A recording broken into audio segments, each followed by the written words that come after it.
Hey guys, Drew here. I'm taking over for Andrew now. Basically, he mentioned that we're going to be installing the DR652 channel in this Suburban. First thing you need to do when you consider doing any BlackVue installation is the placement of the components. Of course, we have the front element. It's going to go in the front windshield. We have the rear element. We're going to be placing this one in the back windshield, facing out the back. And then we also have the PowerMagic Pro control module, which needs to be two constraints here. It needs to be within reach of the driver and also near the fuse box. So it has to be in range of the fuse box. That's where it ties into the electrical system. It needs to be within the driver's reach so they can easily access the toggle switch here, which lets you enable or disable parking mode. So basically, I've already done some of the homework here. I used the owner's manual that was in the glove box to identify the location of the fuse panel. And in this vehicle, it actually happens to be, or one of them happens to be right here next to the driver's side dashboard. And so we're all set to start the installation. We know that the cameras are going to be placed here and there. We know that PowerMagic needs to be somewhere in this general area, and we'll go from there. A quick explanation about the dip switches that we see on the PowerMagic Pro. These are basically what let you set the cutoff voltage values and time values. In our particular case, we have the voltage set to cut off at 12 volts. That means if the PowerMagic Pro is in parking mode and the vehicle battery goes down to about 12 volts, the PowerMagic Pro is going to turn off voltage to the camera. Also, the other three here for the time values are set to infinity. It means basically that it's not going to turn off according to a timer, it's only going to turn off according to voltage. So this is how we have it, 12 volts and infinity time. Okay, for the PowerMagic Pro, we need to identify two different fuses. We need to identify a fuse that's hot all the time. It means it has constant power from the battery.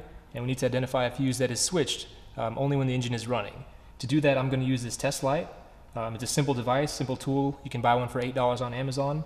This end is going to attach to a bare metal of the frame. And then the other end is I'm going to use to check my fuses. Here you can see I'm probing the fuse there. This one is on all the time. And this one is not on. Basically, you want to just look around the fuse box and identify ones that are able to be reached easily by the fuse taps that we'll install later. But see, this one will work for our constant fuse. This one's not on, so what I'm going to do is start the engine.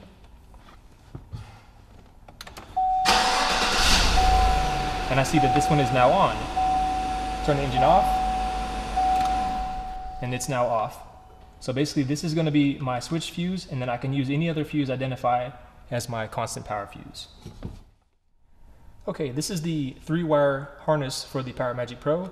It's nothing tricky, don't be intimidated. You just have this end plugs into the PowerMagic, and you have 3 ends that plug into the vehicle. You have the constant power from the battery. As I mentioned before, you have the switched power, and they're all marked from BlackVue for you. This is the switch power accessory wire, and you have a ground wire. Basically, we're going to make this even easier for you. When you order a BlackVue and PowerMagic Pro from the Dashcam store, we give you this little kit. Inside of it are going to be 2 fuse taps that these things are going to plug directly into the fuse box. So instead of needing to somehow attach the bare wire to the power in there, basically all you need to do is take the fuse tap here, put one on the yellow wire, and the instructions are in the little packet that you see there. Take your little crimper here, crimp it together. You can use any pair of pliers, but a wire crimper works very well for this. On the red wires, same thing. I like to bend them over to give it a little bit more surface area there. Put the fuse tap on. And crimp it down. Okay, so now our wire harness has 2 fuse taps attached. We do include the fuses. This is basically an add-a-circuit design. What it is you remove an existing fuse there, and you'll put that into the empty slot that's on the fuse here, and then you'll plug the fuse tap into the empty hole that you just created. Okay, now actually plugging the fuse tap into the fuse box, you can see here I have the constant power fuse tap. Basically identified this fuse here was going to be the constant power fuse. I'm going to use my pliers here, or you can use the included fuse puller that comes in the fuse box. But basically I'm just going to yank this little fuse out and put it directly into the fuse tap, as I mentioned before, like that. Okay, now you can see I have the fuse that I just took out of the fuse box in the empty slot that was on the fuse tap, along with our provided fuse there. And now you just take the fuse tap and just plug it right into the slot, like so. Make sure it's seated fully. And now you can see you have added a circuit basically to the fuse box. Without cutting any wires, without splicing any wires. This could easily be reversed if you wanted to take the BlackVue system out of your car.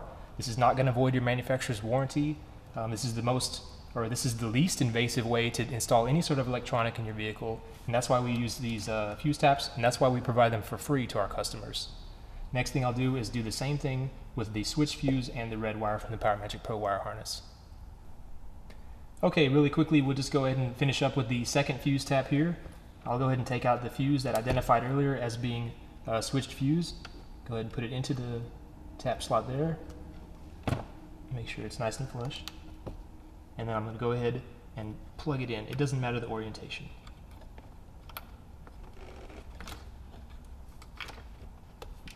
And before we button up everything, we'll go ahead and secure these wires together, make sure they're not going to be pinched or contact anything else. So now you can see we've got both fuse taps installed and we're ready to continue with the installation. Okay, now we can see that we have the 3 wires attached, the 2 with the fuse taps here, and also the ground wire has been attached behind this nut to a bare metal part of the car's frame. So this is very important. You have to attach the ground wire to a metal part of the frame. This ended up being a good location in this example, but basically there are a lot of different ways to mount the ground wire. This is how we did it in this car, for example. Okay, so on this particular installation, we're going to put the PowerMagic Pro about right here. I know it looks obvious from this angle, but we are down low, and from the driver's perspective, all you're going to be able to see is the override switch, and you'll have a quick access to the LED to know just at a glance if the PowerMagic is on or off. Another thing to check, our wire harness hanging down here is going to reach this location, so we're in good shape there. What I like to do is check the installation. If we did it properly, we should have a light come on here when we switch this to on, and we do, so I know that we did everything correctly as far as the wiring is concerned. And I'll turn that back off and take this out, and we'll go ahead and mount the sticky pad here.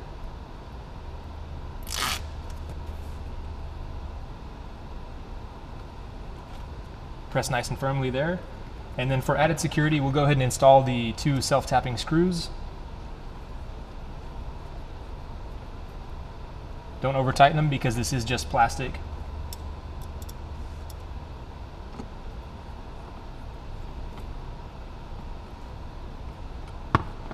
And then of course we're going to secure all this wiring once we're done bringing the cables down from the camera, but you can see now it's going to plug in nicely there, and we can go ahead and move on. Okay, for the front camera placement, don't take the sticky pad off yet, but you want to make sure that you're basically centered in the windshield. Of course you can put it on the left or right side. Some people choose to have it a little bit higher up, but we do recommend putting it right in the middle. That way the angle is perfectly centered in the vehicle. You get an equal coverage to both sides. I've already used some high quality glass cleaner and let the surface dry. You don't want to touch that after you've cleaned it. And basically all you need to do, peel off your 3M adhesive pad here. Now be very careful about mounting it dead center, like so, and then push nice and firmly, hold it for a few seconds, and then that is mounted. And of course you can change the viewing angle to make sure it's pointed dead ahead by just simply rotating the body, but that should be good to go for now. And the next step is to run the power cable from the front camera over and around to the PowerMagic Pro. Now I've got the power wire. That's the first cable that we're going to install. I've got the zip tie removed, and I'm taking the end here, and this is going to be plugged into the DC in, DC voltage. You don't want to put this into the gold coaxial connector here because that will cause damage to the unit. So basically, do not put it into the gold coaxial unit. You only want to put it into the DC in plug right there. And you see it fits perfectly there. And the next thing we're going to do is run this cable up and around over to the PowerMagic Pro. Okay, you can see we've started running the power cable up and around towards the PowerMagic Pro. Don't worry about this being loose. We're going to use some security clips and secure all that down later. But for now, we basically need to tuck this into the top of the headliner. And there's a little gap in there. It lets you just tuck it in like so.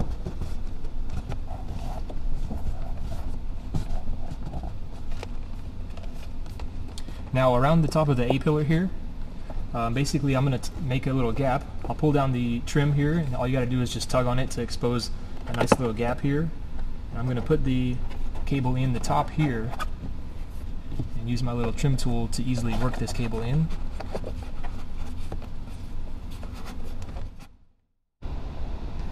Okay, you can see now we've worked the cable around the top of the A-pillar here. We just have a little bit more to go. You can just give it a simple little tug.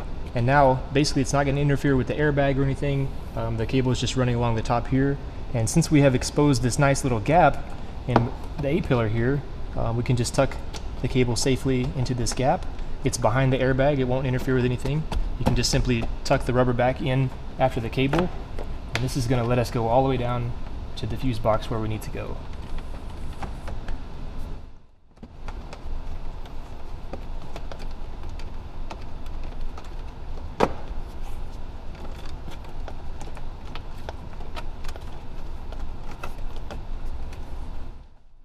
Okay, so you see now we have our power wire coming down all the way from the camera up top. We have the female socket from the PowerMagic Pro. This is basically going to plug right into here, like so. Now we've made the connection between the PowerMagic Pro and the camera up top. Now, as you can see, we have quite a bit of loose wire here. We just want to use some zip ties to bundle all the wire together, you know, in a safe manner, a safe, clean manner. And basically, we're going to attach it up underneath the dashboard to where it doesn't interfere with anything. You want to check all your clearances with all your pedals, make sure none of the wiring is going to be pinched or interfere at all with any of the pedal operation up or down. That's basically all you need to watch out for. Tidy it all up and you should be good to go. Okay, now we have the coaxial cable. I've already unbundled it. The right angle end is going to go into the camera. They're actually marked F and R, so you can tell the right angle side to the front camera. The straight side is going to go to the camera in the back of the vehicle. We've got plenty of cable here. I believe these are about 20 feet long. It'll reach, you know, in this Suburban or any other vehicle basically. And as I said before, you don't want to plug this one, the coaxial into power or power into coaxial, either way. So basically just going to insert it carefully like that. Okay, as you can see, we have the coaxial cable across the top of the headliner there, run across the top of the A-pillar, and instead of pulling the rubber trim down that way, we're going to just expose it along the top here to give us this nice gap for the cable to run in. So basically, you just want to run the cable into this gap here, staying on away from the airbag, because there is a side curtain airbag here, and you can see it's going to be there behind the airbag, and then just put the rubber back exactly where it was. Okay, so now we have the coaxial cable running across the front passenger door. Now getting across the B-pillar is very simple. You just give this guy a little tug, start tucking it down there, and look at that, how it just disappears behind the top of the B-pillar there. And then we'll expose the rubber trim gap on this side as well, and keep going back to the back. Okay, so we're here at the back of the vehicle, and we're going to install the rear camera, or the remote camera facing out of the back glass. You just want to basically have it centered and be mindful of the fact that this camera, you need to orient it correctly. So make sure that whenever the glasses, or when the tailgate is folded down, the word is readable, because that means that the picture will be viewable on your camera. It won't need to be flipped. So basically, it needs to be this way when looking at it from the other side. We'll go ahead and center it and put it on now. I've already cleaned the glass with some ammonia-free glass cleaner. Okay, we'll go ahead and attach the camera to the glass. You probably want to avoid trying to put the adhesive directly on any of these heating elements, but the good thing is that it will fit conveniently in between the spaces, and we're going to pick the highest space here, make sure that it's straight, and press it firmly on. Now the camera needs to be pointed out the glass, so we'll just rotate it like that. Another good thing is if you want to record something inside the vehicle, you can rotate it around and it'll be facing inside the Suburban if you want to valet your car or something like that. But for now, we're going to leave it facing out the back. Okay, because we're passing through an external conduit here from the inside of the vehicle to the tailgate through this rubber grommet, I'm going to show you a trick to get the coaxial cable from the inside here through this grommet and then basically to the camera here. So what we've done is I've stuck through a couple of zip ties. I know it's going to be a little bit hard to see here, but I have some zip ties that have gone in and then are wrapped around the coaxial cable, and then I have both pieces sticking out this side here.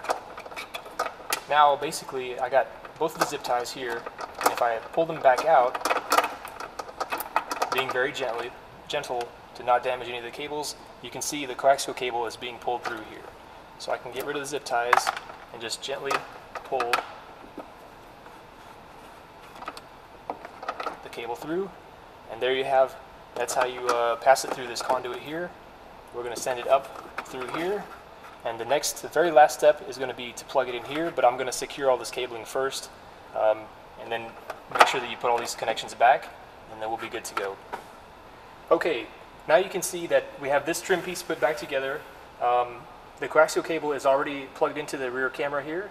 You can see it's going into the, it's being secured here, so there won't be any points that it's rubbing on or anything like that. The cable runs down. This is the conduit I was referring to earlier. It's all back put together, and you can see how this is actually, this would be considered outside of the vehicle. This is an external part because when the door shuts, this weather stripping makes a seal here. So this needs to be kept intact, and that's how we get the cable over here from the inside of the vehicle. So basically your cable is running here through this conduit and then through all the trim pieces up to the front of the camera. All right, we're putting our trim piece back in place. Of course, these just snap into place. Make sure your wires aren't pinched at all. You have little cutouts here.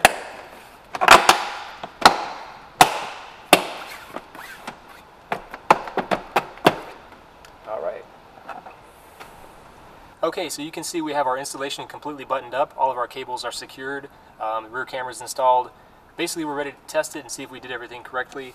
We're going to flip the switch in the Power Magic, and okay, I can see we have a light going on the unit here. We'll just allow the BlackVue to boot up. It does take a few seconds to turn on. And when we have the record light blinking, that means that recording is taking place. Of course, this does happen automatically anytime the power is applied to the unit. What we just did by enabling the Power Magic switch was essentially the same as if we had started the engine, but we're not doing that because this way it's a little bit more quiet. BlackVue for your safe driving.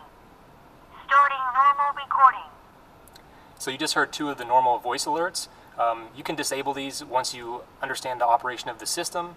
We recommend leaving them on for a couple of days. That way you can rely on the system to be recording anytime it's turned on. But once you get used to what it's doing, you can also disable the voice alerts one by one.